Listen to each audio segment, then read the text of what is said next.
Elhamdülillahi Rabbil alemin. Vessalatu vesselamu ala eşrafil enbiyai ve seyyidil murselin. Nebiyyina ve habibina Muhammedin sallallahu aleyhi ve ala alihi ve sahbihi ecma'in. Rabbi şrahli sadri ve yessirli emri ve ahlul uqdeten min lisani yefqahu kavli. Allahümme allimna bima yenfa'una ve enfa'na bima allamtana ve zidna ilma emma ba'd. Möhtərəm qardaşların çoxu dəfə bilmək istədiyi xüsusi mühüm bir məsələ barəsində qısa bir xatırlatma etmək istəyirəm. Hər birimizin həyatda ən çox qarşımıza çıxan və həmçinin ona ehtiyacımız olan bir məsələ barəsində xatırlatma etmək istəyirəm. O da istixarə duasıdır, istixarə namazıdır. Necə ki Peyğəmbərimiz sallallahu aleyhi və səlləm Cabir radiyallahu anhun hədisində gəlir ki, bizlərə Quran-ı Kərimdən bir surəni öyrətdiyi kimi öyrədərdi. Əlimizdən tutaraq Quran-ı Kərimdən bir surəni öyrətdiyi kimi öyrədərdi. Yəni o dərəcədə faydalı və mühüm idi. Çünki istixarə namazı, istixarə duası hər bir müsəlmanın həyatında çox böyük önəmi var. Çünki Allah subhanahu wa ta'ala gələcəkdə nə baş verəcəyini və nəyin necə olacağını Rəbbimiz bilir. Ona görə də hər zaman bizlərin istixarə namazına, duasına ehtiyacımız var. Və birinci növbədə istixarənin əhəmiyyətini bilməliyik. İstixarə bizim hansı əməllərimizdə, hansı işlərimizdə etməliyik, onu bilməliyik. İstixarə namazı bir müminin iki seçim arasında qaldığı zaman və o seçimlərin hansının yaxşı olduğunu bilmədiyi bir məqamda o zaman o seçimi gözəl seçmək üçün o zaman istixarə namazı məşru olur.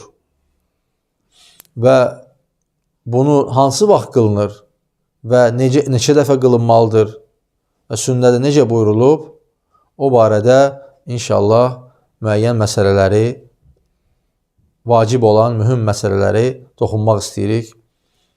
Birinci növbədə, möhtərəm qardaşlar, istixarə namazını qılarkən bildiyimiz kimi 2 rükət nafilə namazı kimi namaz qılınır və salam verildikdən sonra dua oxunur, istixarə duası, hansı ki Allahümmə inni əstəxiruka bi'ilmik və əstəqdiruka biqudratik və əsəluka min fadlikəl azim fə innəkə təqdiru və lə əqdiru və tə'ələmu və lə ə'ləmu və əntə əlləmul quyub.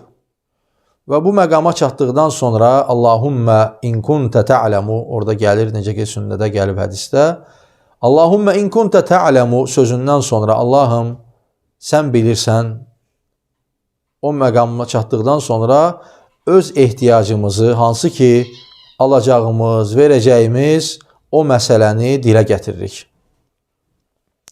Və beləliklə Allahümmə in kuntə tə'ələmu ənə həzəl əmra, Allahım bu iş mənim üçün xeyirlidirsə və işi xatırlayırıq və işi dedikdən sonra Allahümmə in kuntə tə'ələmu ənə həzəl əmra xayrulli yəssirhu li acilihi vacib, o işi mənim üçün asanlaşdır, tezləşdir deyə dua edirik.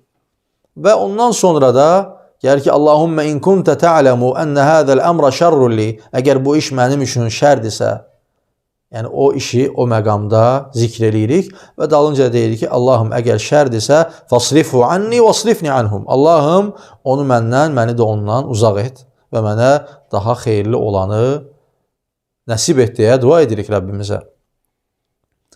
Və müəyyən xurafatlar gətirirlər ki, istixarə namazı qıldıqdan sonra, duasını etdikdən sonra insan yuxu görməlidir və yaxud müəyyən rənglər görməlidir, müəyyən müəyyən hadisələr baş verməlidir. Təbii sünnədə bunların heç bir əsası yoxdur. Birinci növbədə istixarə etdikdən sonra biz deyir fəizə azəmtə fətəvəkkəl alallah. Əgər bir şeyə niyyət etdinsə, Allaha təvəkkül et. Yəni heç bir deyək ki, möcüzə, kəramət gözləmə. Allah subhanehu və teala əgər xeyirdirsə, necə ki hədisdə də gəldi, əgər xeyirdirsə, səni yönləndirəcək o işə.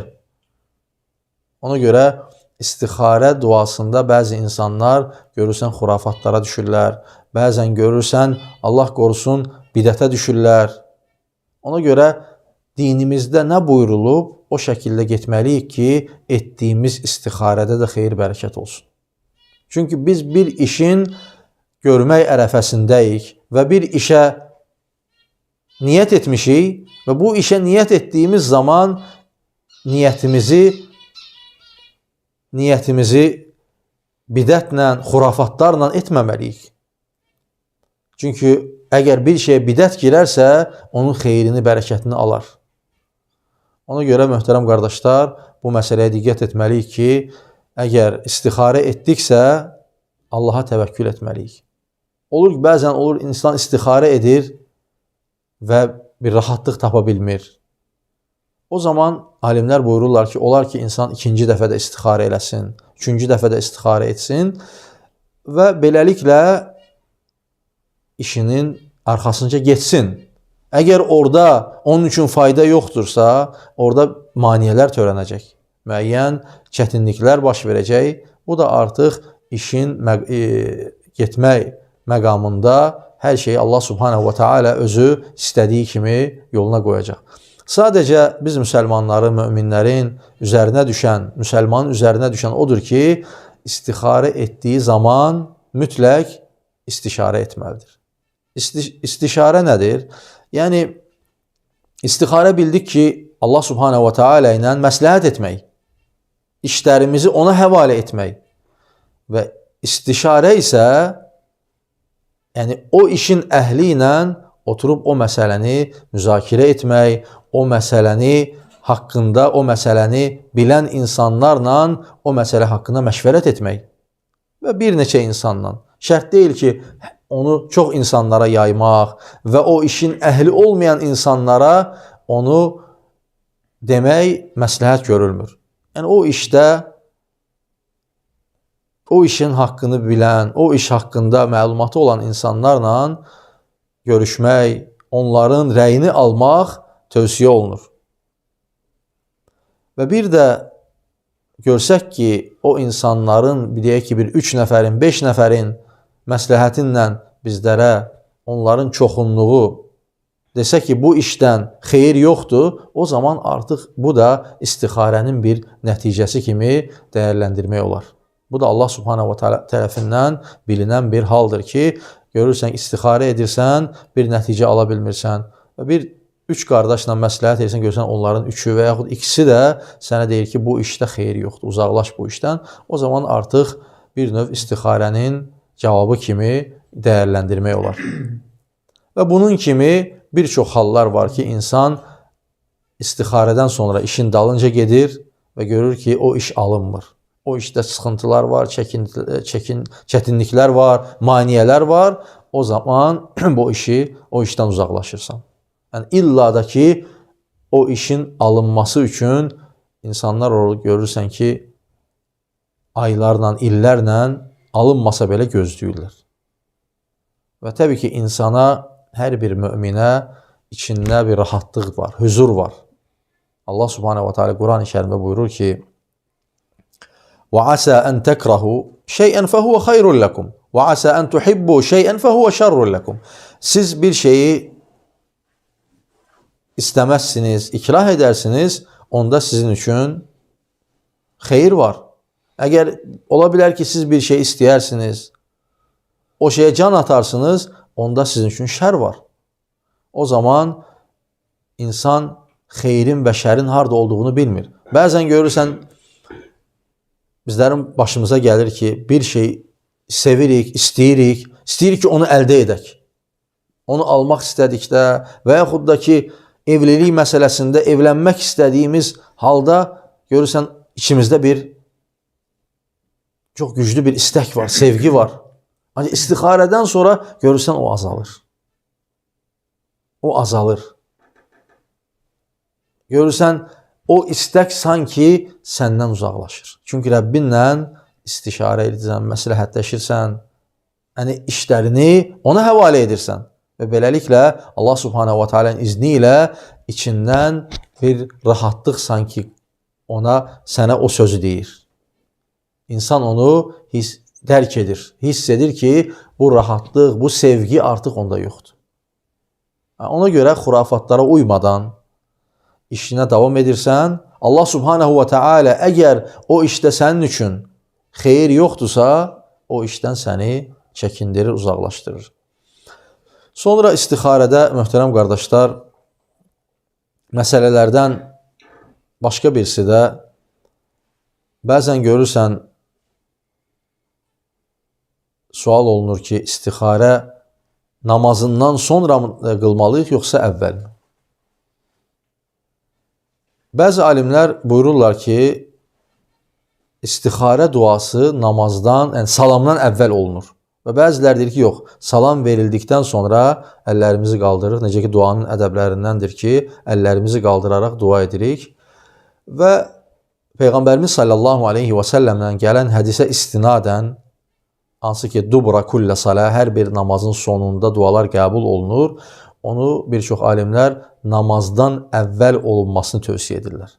Və hər bir halda ikisi də səhihdir və iki halda da istixarə duasını etmək olar. Namazı salamdan sonra da əlləri qaldıraraq, həmçinin də təşəhhüddən sonra duanı etmək olar. Və onları və qardaşımız bir xatırlatma edir ki, yəni hansı dildə onu etməliyik? Təbii ki, gözəl olar ki, onu olduğu kimi ərəb dilində edək, yaxşı olan budur. Əgər insan oxuya bilmir, edə bilmir, öz dilimizdə də hansı dildə bacarır, o dildə də ona asandır, o şəkildə onu edə bilər. Sonra, möhtərəm qardaşlar, istixarə barəsində başqa bir xatırlatmanı da etmək istəyirəm ki, istixarədən sonra insan nəfsinə uymamalıdır. Əgər görsən ki, sənin qəlbində bir rahatlıq var, bir huzur var, o işə davam et. Tərəddüd etmə. O işə davam et. Əgər sıxıntı olarsa, o işdə xeyir olmazsa, Rəbbin o işdən səni uzaqlaşdırar. Və istixarə məsələlər haqqında başqa bir məsələ də sünnədir ki, sünnədə gəlib ki, əfzəldir ki, istixarə namazında Kafirun surəsini və həmçinin İxlas surəsini 2-ci rükətdə oxumaq, o da alimlər gətirirlər ki, varid olub.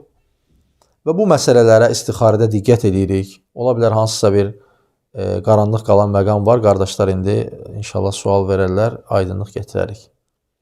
Hansısa istixarə barəsində. Buyurun. Bəzi qardaşlar Selamun aleyküm. Və aleykümselam və bərəkət. Bəzi qardaşlar deyir ki, istixarədən əvvəl məşvərət olmalıdır. Bəzi qardaşlar deyir ki, yox, istixarədən sonra məşvərət olmalıdır. Hansı bir insanlar. Bəli. Bu barədə sünnədə varid olub. Qardaşımız soruşur ki, istixarədən qabaq məşvərət olmalıdır, yoxsa istixarədən sonra? Düzdür, bir çox alimlər deyir ki, istixarədən qabaq məşvərət olmalıdır. Bəli, belə rəy var və güclü rəydir ki, istixarədən qabaq məşvərət olmalıdır və ondan sonra istixarə edirik. Məşvərəti aldıqdan sonra. Bəzi alimlər də gətirirlər ki, istixarə et, sonra istişarə et. Yəni, hər iki halda inşallah ki, yəni orada bir qadağa yoxdur. Allahu aləm, heç bir burada bir qəbahət, qadağa yoxdur. Yəni, sünnədə gəlməyib. Ancaq düzdür, alimlərin müəyyən seçimləri var ki, bir çoxları mən də rastlamışam ki, gətirirlər ki, istixarədən qabaq məşvərət etmək. Ondan sonra istixarə barəsində qaranlıq qalan ola bilər hansısa bir məsələ.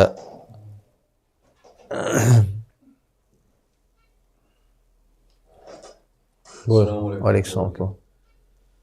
Qardaş sual verir ki, istixarə namazını günün hansı vaxtında etmək daha əfsəldir? Qardaşımız buyurur ki, istixarə namazı günün hansı vaxtında edilməlidir? Ümumən gün orada təyin olunmayıb. Sadəcə bizim bildiyimiz kimi namazın kərahə olan vaxtları var. Hansı ki, namazların qılınmasının qadağan olan vaxtları var. Əfzəldir ki, alimlər buyururlar ki, o vaxtlara düşməsin. İlla da ki, zərurət olarsa, zərurət yaranarsa, illa da ki, insan istixarə etməlidir və o işin dalınca getməlidir. O zaman edə bilər. Ancaq ki, yaxşı olar ki, kərahə vaxtları var. O vaxtlar da hansılardır?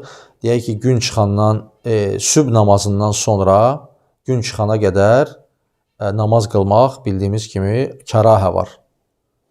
Gün çıxandan bir 10-15 dəqiqə sonra artıq namaz qılına bilər, istixarə namazı. Daha zöhr namazına yaxın. Yəni zöhr hansı ki, günəşin tam ortada olduğu vaxta qədər istixarə namazı və hər hansısa bir namaz qılına bilər. Və sonra ikinci bir vaxt əsr namazından sonra gün batana qədər bax. Bu məqamda da kərahə vaxtı sayılır. Yəni bəyənilməyən vaxt deyilir bu vaxtlara. Bu vaxtda da yaxşı olar ki, əgər deyək ki, insanın tələsik deyilsə, sıxıntısı yoxdursa, bu iki məqamda, bu iki vaxtda etməsin. Qalan hər bir vaxtda gecə, gündüz fərqi yoxdur. İstixarə edə bilər. Allahu aləm. Və inşallah bununla kifayətlənək. Bir qardaşın bu sualını da deyək inşallah.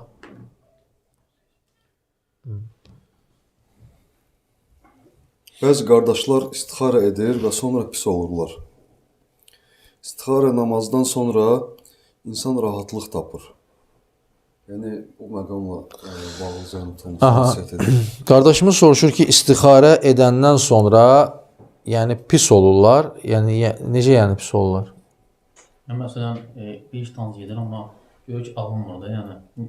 Biraz, niyə belə alınmır? Bəli, aydındır. Qardaş sual verir ki, görürsən hansısa bir qardaşımız istixarə edir və istixarədən sonra işin dalınca gedir, görür iş alınmır və bir insan olaraq görürsən bəzən insanın zəifçiliyindən olur, pis olur. Birinci möhtərəm qardaşlar, bir şeyə iman etməliyik ki, necə ki, ayət kəlmədə də gəldi ki, وَعَسَى أَنْ تَكْرَهُ شَيْئًا فَهُوَ خَيْرٌ لَكُمْ. Əgər siz bir şeyi istəməzsiniz, ikrah edərsiniz, o işdə sizin üçün xeyir var. Əks halda bir şey istəyərsiniz, ancaq o işdə sizin üçün şər var. Ona görə əgər getsək, görsək ki, o iş alınmır. Hətta baxırsan ki, bəzən insan sevdiyi işin dalınca gedir istixarədən sonra, alınmadığı zaman qardaşın sözünə gətirirəm. Bəzən olur ki, insan daxilən sarsılır. Elə bir işdir ki, o işi bəlkə də insan aylarla gözləyirdi. Bəzən illərlə gözləyirdi ki, o işi alınsın. İstixarədən sonra gedir və görür ki, o iş alınmır. O zaman, vallahi bil ki, onda sənin üçün böyük xeyir var. Çünki insan o xeyrin gözəlliyini bir müddət sonra Allah Subhanahu taala ona göstərir. Və göstərməsə belə yenə xeyirdir onun üçün. Çünki necə ki İbn Qayyim rahimehullah buyurur ki, əgər qədər açılsaydı və insan müminin qarşısına, müsəlmanın qarşısına, insanın qarşısına onun sevdiyi bütün qədərlər önünə düzülsəydi və onun özünə yazılan qədər də, hansı ki ondan razı olmadığı, istəmədiyi, yəni sıxıldığı qədər də onun o sıraya qoyulsaydı və deyir ki, vallahi yenə də və onların hikmətləri də ona açılsaydı və deyir, Allah Subhanahu wa Taala'nın onun üçün seçdiyi qədəri yenə seçərdi. Çünki nəyə görə? O qədərdə, sənin gözəl gördüyün o qədərlərdə son nəticədə sənin üçün böyük bir sıxıntı və müsibət var. Ancaq sənə o seçilən, o sənin öz zəif insanın, o zəif nəfsi ilə fikirləşdiyi, razı qalmadığı qədərdə onun üçün böyük xeyirlər var. Əgər deyir, hikmətləri ona açılsaydı, mütləq və mütləq onun, Rəbbinin ona yazdığı qədəri götürərdi. Ona görə, möhtərəm qardaşlar, hər zaman bir iş alınmadığı zaman məyus olmayaq. Vallahi bilməliyik ki, bunu Rəbbimiz bizə yazıb. Necə ki ayət kərimədə buyurulur ki: "Və ma tasqutu min waraqatin ya'lamuha illahu." Deyir, ağacdan elə bir yarpaq düşməz ki, onun xəbəri olmasın, Rəbbimizin xəbəri olmasın. Bu ayət kərimə bizlərə böyük dərs verir. Və düşünməyək ki, biz hansısa işin dalınca gedirik, bu alınmır, Rəbbimiz bizi sevmir. Belə düşünməsin insan. Və düşünsün ki, alınmırsa, Rəbbimiz bizi hansısa bir təhlükədən qoruyur. Hansısa bir bəladan qoruyur, hansısa bir müsibətdən qoruyur. Və insan illər sonra bəzən dərk edir ki, əlhamdülillah ki, o işim alınmayıb. Allah Subhanahu taala onda olan fəsadları göstərir. Ona görə heç zaman insan məyus olmasın və buyursun ki, necə gəlib, qaddarullaha mə şəə fəal. Allah, yəni özü istədiyi kimi edir. Allahın təqdiri ilə hər şey baş verir. Ona görə ən böyük rahatlıq qədərə iman eləməkdə olur. Əgər bir mömin qədərə iman edərsə, artıq onun rahatlığı qəlbində, huzur, tuma'ninə, rahatlıq qəlbində olar. Ona görə bir iş baş vermədikdə hər zaman şükür eləməliyik. Necə ki, Peyğəmbərimiz sallallahu aleyhi və səlləm buyurur ki, "Əcəbəlli əmril mümin." Deyir, müminin halı necə də təəccüblüdür. Nəyə görə? Deyir, "Fəin əsabəthu zarra'a sabr." Əgər ona bir müsibət baş verərsə, səbr edər. "Və in əsabəthu sarra'a şəkər." Ona bir sevinç baş verərsə, gözəllik baş verərsə, şükr edər. Sonra nə buyurur Peyğəmbərimiz sallallahu aleyhi və səlləm? "Fəinnə həzə illə lil mümin." Deyir, bu yalnız mömindədir. Yəni bu hal mömindədir. Çünki mömin o halı dəyərləndirə bilir. Əgər bir sıxıntı, çətinlik baş verərsə, ona səbr edər, Allahdan gəldiyini bilər və səbr edər. Və həmçinin də ona xeyir, bərəkət gələrsə, özündən çıxmaz. Şükr edər və Rəbbinə həmd edər. Onun üçün də bu məsələlərdə insan hər zaman qədəri ilə razı olmalıdır. Allah Subhanahu wa Taala qədəri necə yazıbsa, onunla insan barışmalıdır, səbr etməlidir və Peyğəmbərimiz sallallahu aleyhi və səlləm sonda da buyurur ki, "As-sabru fi sadmetil ula." Səbir hər bir çətinliyin başında olur. Əgər sən o çətinliyin başında səbr edərsənsə, onda mükafatını alarsan. Və bir də möhtərəm qardaşlar, bu duanı unutmayın heç zaman. Peyğəmbərimiz sallallahu aleyhi ve sellem buyurur ki, əgər sizə bir sıxıntı baş verərsə, bir müsibət baş verərsə, mütləq bu duanı edin. Allahumma əcurni fi musibəti həzə və xulufni xayran min. Allahım, bu müsibəti mənim üçün daha xeyirlisi ilə əvəzlə və mənə bunun əcrini ver.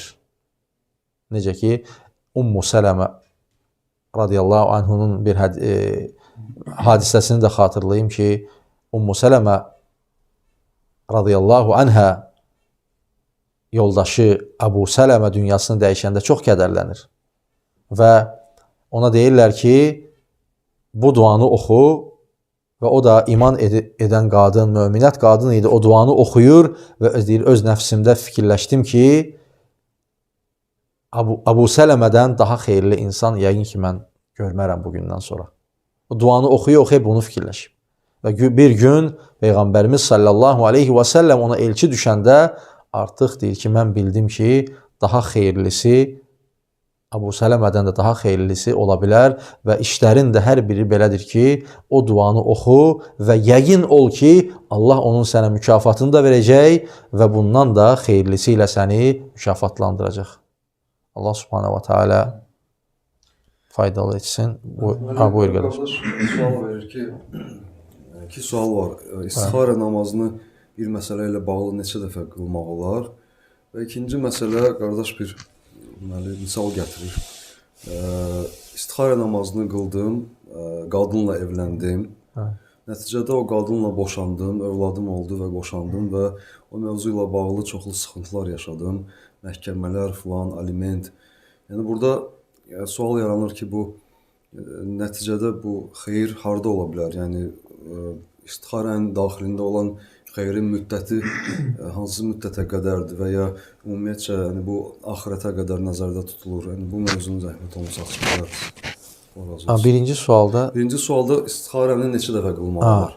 qardaşımız soruşur ki, istixarə neçə dəfə qılınır? Təbii ki, sünnədə istixarənin neçə dəfə qılınması, yəni say yoxdur. Sadəcə alimlər gətirirlər ki, insan istixarəni bir dəfə qılır. Əsas bir dəfə qılınır. Əgər bir dəfə qılırsan və davam edirsən.